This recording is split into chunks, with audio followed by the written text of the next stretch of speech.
जब तू प्रार्थना करे अपनी कोठरी में जा, द्वार को बंद कर और तेरा पिता तुम्हें गुप्त में जो देखता है वह तुम्हें। आइए आज हम प्रार्थना के विषय में सीखेंगे। प्रार्थना सिर्फ बात करना ही नहीं होता, प्रार्थना परमेश्वर से बातचीत करना होता है। प्रार्थना के लिए जब हम शब्द को बोलते हैं, अपने मुख से निकालते हैं, तो वो शब्द गूंजने शुरू करते हैं। आप सोचते होंगे प्रार्थना हम अक्सर करते हैं, प्रार्थना को लोग हल्का लेते हैं। मैं आपको बताती हूँ कि प्रार्थना हल्की नहीं है। प्रार्थना में वो सामर्थ है जो स्वर्ग के दरवाजों को खोल देती है।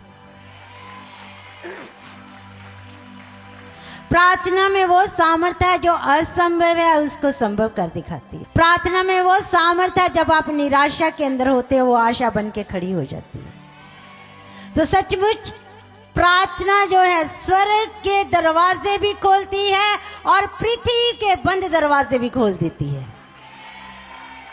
यीशु मसीह हमें बहुत अच्छे रीति से सिखाते हैं कि हमें किस रीति से प्रार्थना करनी चाहिए। मत्ती 6:5 से लेकर 8 तक जिस समय हम देखते हैं, परमेश्वर का वचन यूं कहता है कि ढोंगियों की तरह प्रार्थना ना करें, सभागृह और चौकों में जाकर प्रार्थना ना करें, क्योंकि वो अपना प्रतिफल पहले ही पा चुके हैं। इसका मतलब है कि ढोंगी भी प्रार्थना करते हैं। आप देखते हैं कई लोग होते हैं, जब पास्टर जी आते हैं, जब कलीसिया के अंदर होते तो वो फटाफट प्रार्थना करना शुरू कर देते हैं, दिखावे का जीवन जीते हैं।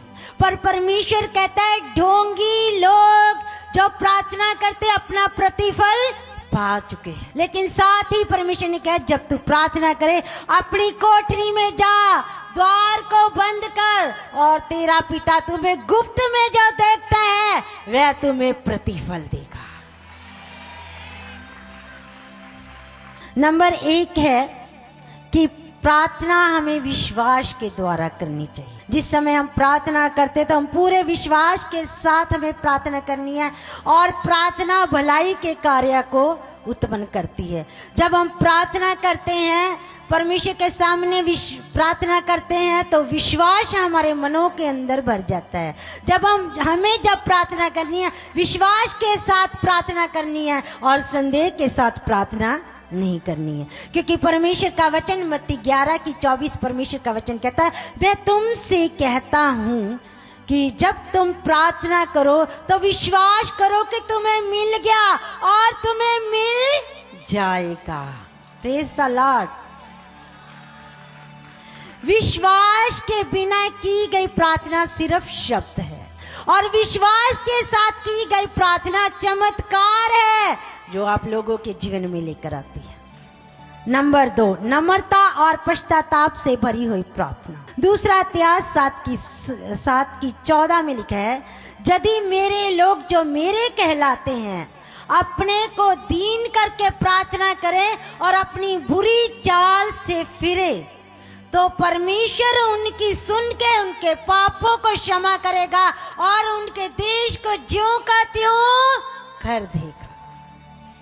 सिर्फ नम्र बनने की जरूरत है, सिर्फ दीन बनने की जरूरत है तो परमेश्वर हमारे लिए मार्ग को खोलता है, तो परमेश्वर हमारी प्रार्थना को सुनता है। जैसे हम हन्ना जी के जीवन में देखते हैं, हन्ना जी के पास कोई भी संतान नहीं थी, वो हमेशा रोती रहती थी, बिलखती रहती थी और उसकी सौतन उन्हें परेशान करती रहती थी। और वो परमेश्वर के भवन में गई और इतना ज़्यादा दीन बन गई कि उनके मुख से जब वो प्रार्थना कर रही थी तो शब्द तक भी नहीं निकल रहा था, सिर्फ उनके लिप्स ही हिल रहे थे। तो परमेश्वर महान है। परमेश्वर ने हन्ना जी की प्रार्थना को सुना, परमेश्वर ने हन्ना की दीनता को देखा और परमेश्वर ने उन्हें एक बेटे की आशीष दी थी। और वो बच्चा कोई आम नहीं था, एक बहुत बड़ा भविष्यवक्ता बना जिसका नाम शमूएल था। और दूसरा हम देखते हैं कि कनानी स्त्री के बारे में, जब वो यीशु मसीह के पास गई और यीशु मसीह ने उसे कहा कि लड़कों की रोटी कुत्तों को देना अच्छी बात नहीं, पर वो बार बार यीशु मसीह को कहती रही। और जब यीशु मसीह के वो इतनी कड़वी बात को सुनकर वो नाराज नहीं, उसने कहा हे प्रभु, जो कुत्ते भी तो हैं जो मालिक की टेबल से गिरे हुए टुकड़ों को खा के पेट भरते हैं, इस बात से मसीह यीशु का दिल प्रेम और तरस से भर गया और मसीह यीशु मसीह ने उनकी बेटी को चंगा कर दिया, क्योंकि वो दीन बन गई। हमारा परमेश्वर दीनों के ऊपर अनुग्रह करता, दीनों को ऊंचा उठाता। प्रभु यीशु का वचन कहता कि मैं तुम्हें पूछ नहीं बल्कि सिर ही बनाता है। उसने हाजिरा के ऊपर दया की। हाजिरा, और जब उसका बेटा जंगल में जा रहे थे तो पानी खत्म हो गया था। हाजिरा ने देखा कि अपने बेटे को मरता हुआ नहीं देख पा रही, उसने प्रार्थना करना शुरू किया। परमेश्वर ने उसकी दीनता को देखा और वहीं पे पानी का इंतजाम कर दिया। Praise the Lord. वो है दया का परमेश्वर। धन्यवाद के साथ हमें प्रार्थना करनी चाहिए। जितना हम धन्यवाद करेंगे वैसे ही हमारा प्रार्थना का माहौल बन जाएगा। और जब हम धन्यवाद की भेंट परमेश्वर को चढ़ाते हैं, परमेश्वर की भलाइयों को याद करते हैं, परमेश्वर के अद्भुत कामों को हम वर्णन करते हैं, तो परमेश्वर प्रसन्न होकर हमें आशीषें देते हैं। चौथा है अपने आप को धार्मिकता के स्वरूप में देखना। कई बार मनुष्य सोचता है कि जब मैं प्रार्थना करता हूँ मेरा विवेक ठीक नहीं है, मेरा विवेक मुझ पे दोष लगा रहा है, मैं दोषी हूँ, मैं पापी हूँ। हमें इस तरीके से बातों को नहीं सोचना चाहिए। यदि हम इस तरीके की बातों को सोचते हैं तो हम परमेश्वर के बलिदान को व्यर्थ समझते हैं, क्योंकि मसीह यीशु मसीह का लहू है जो हमें पवित्र करता है, जो हमें शुद्ध करता है। परमेश्वर का वचन कहता है कि तुम मेरे मंदिर हो। परमेश्वर अपने मंदिर को अशुद्ध नहीं बल्कि शुद्ध रखता है, वो पवित्र रखता है, और उसका मंदिर कोई और नहीं, उसका मंदिर आप लोग हैं और वो आप में वास करता है।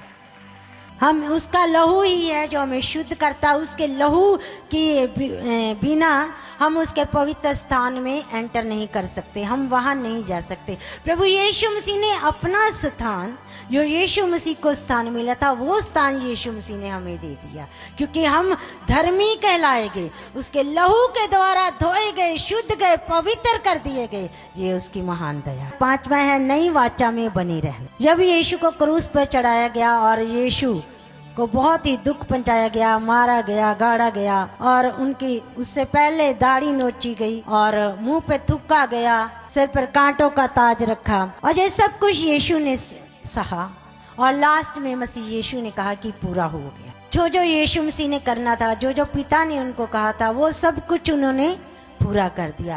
अब हमें कुछ पूरा करने की जरूरत नहीं है, लेकिन जो पूरा हो चुका है उसको जानने की जरूरत है, क्योंकि हमारे प्रभु यीशु मसीह ने, उसके पुत्र ने सब कुछ पूरा कर दिया है।